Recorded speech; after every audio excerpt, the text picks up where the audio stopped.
नमस्कार दोस्तों, आज मैं आपको माघ मास की कृष्ण पक्ष की गणेश चतुर्थी व्रत की कथा सुनाने जा रही हूँ। प्रेम से बोलिए गणेश भगवान की जय हो। पार्वती जी ने पूछा कि हे वश्य, माघ महीने में किस गणेश की पूजा करनी चाहिए तथा इनका क्या नाम है। उस दिन पूजन में किस वस्तु का नैवेद्य अर्पित करना चाहिए और क्या आहार ग्रहण करना चाहिए, इसे आप सब विस्तार बताने की कृपा करें। गणेश जी ने कहा, हे माता, माघ मास में भालचंद्र नामक गणेश की पूजा करनी चाहिए। इनका पूजन खडोपचार विधि से करना चाहिए। हे माता पार्वती, इस दिन तिल के 20 लड्डू बना लें। 5 लड्डू देवता को चढ़ाएं, शेष 5 ब्राह्मण को दान देवें। ब्राह्मण की पूजा भक्ति पूर्वक करके उन्हें दक्षिणा देने के बाद उन 5 लड्डुओं को उन्हें प्रदान कर दें। हे देवी, 20 तिल के लड्डुओं का आहार स्वयं करें। इस संबंध में मैं आपको राजा हरिश्चंद्र का वृतांत सुनाता हूँ। सतयुग में हरिश्चंद्र नामक एक प्रतापी राजा हुए थे। वे छात्र धर्म में पट्टू, सरल स्वभाव, सत्यनिष्ठा और विद्वान ब्राह्मणों के पूजक थे।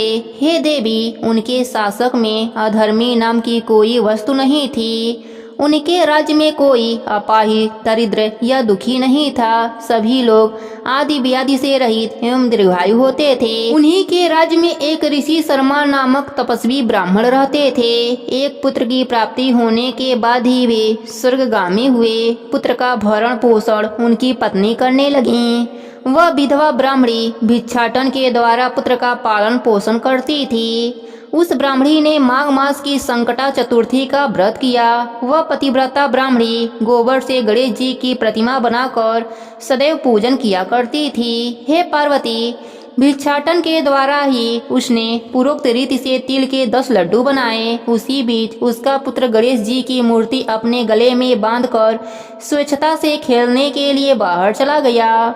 तब एक नर पिशाच कुम्हार ने उस ब्राह्मणी के 5 वर्षीय बालक को जबरन पकड़कर अपने आमा में छोड़कर मिट्टी के बर्तनों को पकाने के लिए उसमें आग लगा दी। इधर उसकी माता अपने बच्चे को ढूंढने लगी। उसे न पाकर वह बड़ी व्याकुल हुई। वह ब्राह्मणी विलाप करती हुई गणेश जी की प्रार्थना करने लगी। हे गणेश जी, हे विशाल शरीर वाले, हे सूर्य नारायण की लीला के सदिश क्रांतिशाली, हे सुंदर जटा समूह को धारण करने वाले, आप इस दुखनी की रक्षा कीजिए। हे गजानन, हे 4 भुजाधारी, हे मस्तक में चंद्रमा को धारण करने वाले, हे विनायक देव, हे अनाथों के नाथ, हे वरदायक, मैं पुत्र के वियोग में व्यथित हूँ, आप मेरी रक्षा कीजिए। वह ब्राह्मणी इसी प्रकार आधी रात तक विलाप करती रही। प्रातः काल होने पर कुम्हार अपने पके हुए बर्तनों को देखने के लिए आया। जब उसने आमा खोलकर देखा तो उसमें जांग भर पानी जमा हुआ पाया और इससे भी अधिक आश्चर्य उसे हुआ जबकि उसमें बैठे एक खेलते हुए बालक को देखा। ऐसी अद्भुत घटना देखकर वह भयवश कांपने लगा और इस बात की सूचना उसने राज दरबार में दी। उसने राज्यसभा में अपने कुकृत का वर्णन कर दिया। कुम्हार ने कहा कि हे महाबाहु, हे प्रज्वलित अग्नि के समान तेजवान, हे महाराज हरिश्चंद्र, मैं अपने दुष्कर्म के लिए वध के योग्य हूँ। उसने आगे कहा, हे महाराज, कन्या के विवाह के लिए मैंने कई बार मिट्टी के बर्तन पकाने के लिए आमा लगाया, परंतु मेरे बर्तन कभी भी नहीं पके और सदैव कच्चे ही रह जाते थे। तब मैंने भयभीत होकर एक तांत्रिक से इसका उपाय पूछा। उसने कहा कि चुपचाप किसी लड़के की तुम बलि चढ़ा दो, तुम्हारा आमा पक जाएगा। मैंने सोचा कि मैं किसके बालक की बलि दूं? जिसके बालक की बलि दूंगा वह मुझे जीवित नहीं छोड़ेगा। इसी भय से हे महाराज, मैंने विधवा ब्राह्मणी के बालक को बलि देने की बात सोची। मैंने दृढ़ निश्चय किया कि इसे ही बैठाकर आग लगा दूंगा। मैंने अपनी पत्नी से परामर्श किया कि ऋषि शर्मा ब्राह्मण मृत्यु हो गए हैं। उनकी विधवा पत्नी भीख मांगकर अपना गुजारा करती है। अरे वह लड़के को लेकर क्या करेगी? मैं यदि उसके पुत्र की बलि दे दूं तो मेरे बर्तन पक जाएंगे। मैं इस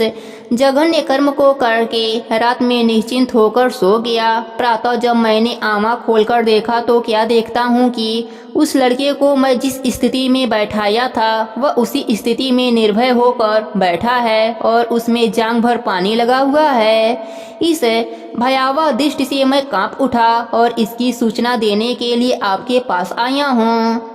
कुम्हार की बात सुनकर राजा बहुत ही विस्मित हुए और उस लड़के को देखने के लिए आए। बालक को प्रशंसा पूर्वक खेलते हुए देखकर मंत्री से राजा ने कहा कि यह क्या बात है, यह किसका लड़का है? इस बात का पता लगाओ। इस आमे में जांघ भर पानी कहाँ से आया? इसमें कमल के फूल कहाँ से खिल गए? इस दरिद्र कुम्हार के आमे में बैद्रुमणि के समान हरी हरी धूप कहाँ से उग आई? बालक को न तो आग की जलन हुई न तो इसे भूख प्यासी लगी है। यह आमे में भी वैसे ही खेल रहा है मानो अपने घर में खेल रहा हो। राजा इस तरह की बात कह ही रहे थे कि वह ब्राह्मणी वहाँ बिलखती हुई आ पहुँची। वह कुम्हार को कोसने लगी। जिस प्रकार गाय अपने बछड़े को देखकर रभाती है, ठीक उसी अवस्था उस बुढ़िया की थी। वह बुढ़िया बालक को गोद में लेकर प्यार करने लगी और रोती कांपती हुई राजा के सामने बैठ गई। राजा हरिश्चंद्र ने पूछा कि हे ब्राह्मणी, इस बालक के न जलने का क्या कारण है? क्या तू कोई जादू टोना जानती है अथवा तूने कोई धर्माचरण किया है जिसके कारण बच्चे को आंच तक नहीं आई? राजा की बात सुनकर ब्राह्मणी ने कहा कि हे महाराज, मैं कोई जादू नहीं जानती और न कोई धर्माचरण, तपस्या, योग, दान आदि की प्रक्रिया ही जानती हूँ। हे राजन, मैं तो केवल संकट नाशक गणेश चतुर्थी का ही व्रत करती हूँ। उसी व्रत के प्रभाव से हे राजन, मेरा पुत्र जीता जागता बच गया। ब्राह्मणी की बात सुनकर राजा ने कहा कि मेरे राज्य की संपूर्ण जनता इस संकट नाशक गणेश चतुर्थी का व्रत करे, इसमें मेरी पूरी सम्मति है। राजा ने उसकी परिक्रमा करते हुए कहा कि हे पतिव्रते, तू धन्य है। राजा ने संपूर्ण नगर वासियों को गणेश जी का व्रत करने का आदेश दिया। इस आश्चर्यकारी घटना के कारण सभी लोग उस दिन से प्रत्येक मास की गणेश चतुर्थी को व्रत करने लगे। इस व्रत के प्रभाव से ब्राह्मणी ने अपने पुत्र के जीवन को पुनः पा लिया था। इतना कहने के बाद श्री कृष्ण ने कहा कि हे युधिष्ठिर, आप भी सर्वोत्तम व्रत को कीजिए। इस व्रत के प्रभाव से आपकी सभी मनोकामनाएं पूर्ण होंगी। अपने मित्रों, पुत्रों और पौत्रों को सुख देने वाले साम्राज्य को प्राप्त करेंगे। हे महाराज, जो लोग इस व्रत को करेंगे उन्हें पूर्ण सफलता मिलेगी।